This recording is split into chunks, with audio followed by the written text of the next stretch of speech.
नरसिंह सरस्वतींचा जन्म कारंजा म्हणजे वऱ्हाडातला, परंतु कृष्णाकाठ हीच त्यांनी आपली कर्मभूमी बनविली. त्यांच्या वास्तव्याने, तपाने आणि लोकोद्धाराच्या कार्याने कृष्णाकाठी औदुंबर आणि नरसोबाची वाडी ही दोन पवित्र क्षेत्रे निर्माण झाली आहेत. कृष्णा नदीच्या ऐल तीरावर भिलवडी आहे व पैल तीरावर औदुंबर हे क्षेत्र आहे. सांगलीकडून बसने थेट औदुंबरात पोहोचता येते. तेथे राहण्या, जेवणाची व्यवस्था होऊ शकते. शिवाय गावात धर्मशाळाही आहेत. श्री नरसिंह सरस्वती हे श्री दत्तात्रेयांचे दुसरे अवतार समजले जातात. त्यांच्या तपाच्या तेजाने, शास्त्रपूत आचाराने आणि बुद्धीच्या प्रभावाने महाराष्ट्रात दत्त संप्रदाय सर्वत्र प्रसार पावला. त्यांचे हे कार्य इतके मोठे आहे की लोक त्यांनाच दत्त संप्रदायाचे प्रवर्तक मानतात. त्यांनी सन 1441 मध्ये औदुंबर येथे चातुर्मासात वास्तव्य केले. त्यामुळे औदुंबर हे महाराष्ट्रात दत्तस्थान म्हणून विशेष प्रसिद्ध पावले. कृष्णेच्या पैलतीरावर अंकलखोप नावाचा गाव आहे आणि ऐलतीरावर भिलवडीजवळ भुवनेश्वरी देवीचे देवालय आहे. भुवनेश्वरी हे शक्तिपीठ असल्यामुळे या परिसरात तपस्वी जनांचा वावर नेहमी असे. कृष्णेच्या तीरावर वृक्षांच्या दाटीमुळे आपोआपच एकांतमय तपोवन निर्माण झाले होते.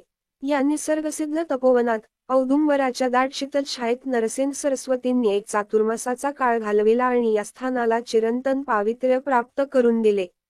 या पवित्र वातावरणात कृष्णेच्या पवित्र पात्रात स्नान करून आपणास श्रीदत्त पादुकांचे दर्शन घ्यावयाचे आहे.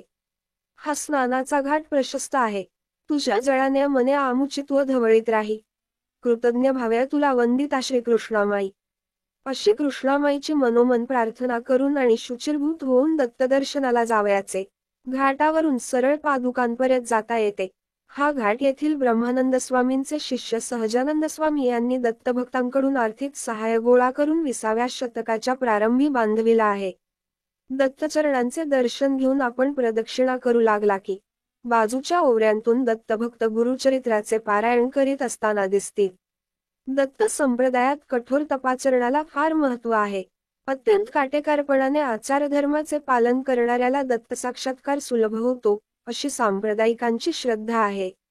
गोरक्षनाथ, चांगदेव राऊळ, जनार्दन स्वामी, एकनाथ, दासोपंत, निरंजन रघुनाथ इत्यादी थोर दत्तभक्तांची नावे आठवताच त्यांच्या निग्रही तपाचरणाचा इतिहास आपणाला नतमस्तक बनवितो. या ठिकाणी स्वतः नरसिंह सरस्वती 4 महिने एकांताचा आनंद लुटीत राहिले होते. त्या ठिकाणी त्यांच्या चरित्राचे आणि उपदेशाचे चिंतन करीत राहण्यात औचित्य आहे. त्यामुळे आपोआपच तपाला अनुकूल मानसिक बैठक लाभते. मंदिराच्या परिसरात औदुंबर वृक्षाची घनदाट छाया आहे. आकाशात सूर्य तळपत असताना जमिनीवर छाया, प्रकाशाची जाळीदार रांगोळी तरळत राहते. या औदुंबरांच्या छायेतून मंदिर प्रदक्षिणा करून वरच्या आजोबा वडाखालच्या वाटेने गेले की ब्रह्मानंद स्वामींचा मठ लागतो. हे सत्पुरुष 1826च्या सुमारास गिरनारहून औदुंबर क्षेत्री आले आणि इथेच एक मठी उभारून त्यांनी तपश्चर्या केली. या शांत, प्रसन्न आणि पवित्र वातावरणात त्यांच्या तपाला सिद्धीचे यश प्राप्त झाले आणि अखेर इथेच त्यांनी समाधी घेतली. त्यांच्याबरोबर मेरुशास्त्री नावाचे एक विद्वान गृहस्थ होते. त्यांनी ब्रह्मानंदांच्या सहाय्याने हठयोग प्रदीपिका या योगशास्त्रावरील प्रसिद्ध संस्कृत ग्रंथावर ज्योत्स्ना नावाची टीका लिहिली. ब्रह्मानंदांचे शिष्य सहजानंद स्वामी यांनी भक्त भाविकांकडून वर्गणी गोळा करून औदुंबरचा प्रशस्त घाट बांधण्याचे सत्कार्य केले. या ब्रह्मानंद मठातच श्री वासुदेवानंद सरस्वती, दत्त संप्रदायातील एक अर्वाचीन सत्पुरुष, यांनी आपल्या जीवनसाधनेची पहिली पावले टाकली होती. पुढे या मठात श्रीनारायणानंद तीर्थ या नावाचे एक सत्पुरुष राहत असत.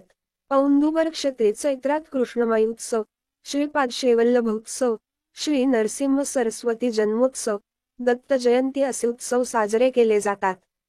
या अत्यंत रमणीय दत्तक्षेत्राला अवश्य भेट द्यावी. लाईक करा, सबस्क्राईब करा.